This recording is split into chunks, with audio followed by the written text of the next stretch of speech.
My high school years were a time of hyper overachievement for me.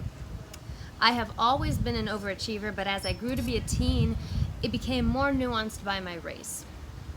My parents had two different views on race as I remember it. My Hispanic Native American mom warned me that because of what I am, a black Hispanic Native woman, people would underestimate me and count me out because of the stereotypes that have formed around people that look like me.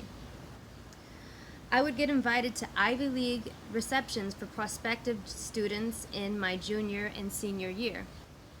At the time, I was planning to be an engineer. I would always put on makeup and heels and make sure that I was dressed in business casual attire. When we would arrive at the reception, I would find that I was the only black person and woman in the room very often. The rest were white or Asian young men, and they would never be dressed well. Not as well as I. They would be wearing graphic shirts, jeans, sandals, sneakers, dirty sneakers. I always felt overdressed. When I asked my mom why I had to keep dressing fancy while all the other kids dressed comfy, she told me, when people are guided by stereotypes, they automatically assume that nerdy looking white and Asian guys are intelligent regardless of how they dress.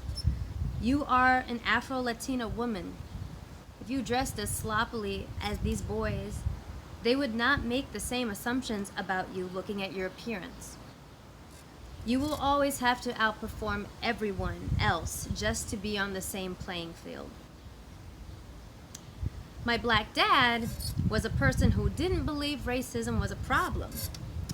He believed that attributing race as a challenge was a cop-out, and that I just needed to try harder at everything and rise above it. I've also heard him say that white people are the superior race, and that's just how things are. We are inferior, and that's why we have to work harder, blend into their world, assimilate. After all, our own ancestors were the ones who sold us into slavery. We couldn't defend ourselves because we were inferior. I remember growing up with this sentiment, eventually actually believing that I was inherently inferior because I was black. I also remember thinking, at least I'm light-skinned, so I'm a little higher on the scale of worth. I say these words with terror because it's hard to admit that I actually regarded myself as a lesser human being. Either way, because of both sentiments I was taught by my parents, my teen years were dedicated to making sure I was an exceptional Negro. I felt pressure to fight every negative black stereotype so that I could be seen with more worth in this world. Also, because I was black, I had to prove that I was smart enough and worthy enough to belong in wider, successful spaces. Successful. I did everything I could. I was an AP scholar. I joined JROTC and placed in the top 5 cadets in the entire city of Houston 2 years in a row. I joined student government. I was a student ambassador for the Houston Hispanic Forum. I joined theater. I played basketball and lettered in cross country. I won 3 awards/scholarships for my PSAT scores, and I believe I was the first person from my school to ever do so. I received over $2 million worth of scholarship offers from schools such as Yale, Stanford, etc. I received 2 full-ride offers, one to Texas A&M University and one to the United States Air Force Academy. I became the second person from my high school to ever attend USAFA, the Air Force Academy. I graduated in the top 10 to 15% of my class, summa cum laude. My IQ is 140. I literally received an award at graduation for doing the most. No, seriously, there is an award for the student who was extremely well-rounded in all aspects and was very active in the school and in the community. It was meant for the student who is the most distinct representative of the school as a whole. It went to 1 female and 1 male. I was the female recipient. I didn't even know that award existed, but I got it. I did everything I could to be the exceptional Negro. One day at lunchtime at the Air Force Academy, I was sitting at the table with some upperclassmen. I was a sophomore.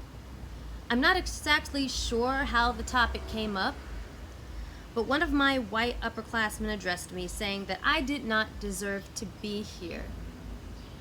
He said that the only reason I received my appointment to USAFA was because of affirmative action and because they needed more token black people for their diversity quota, not because I was smart or intelligent or deserving. I didn't say anything. I didn't defend myself. Half of me actually accepted it because of my conditioning to believe that I was a lesser being. But the other half was in shock. I did everything. I did everything right. Despite poverty, despite trauma at home, I did everything to be exceptional, to earn anything I would ever receive, without a doubt. But here I was, at the Ivy League equivalent institution I worked so hard to attend. And now I knew that some of my white counterparts, all they saw was a hood rat that got a handout.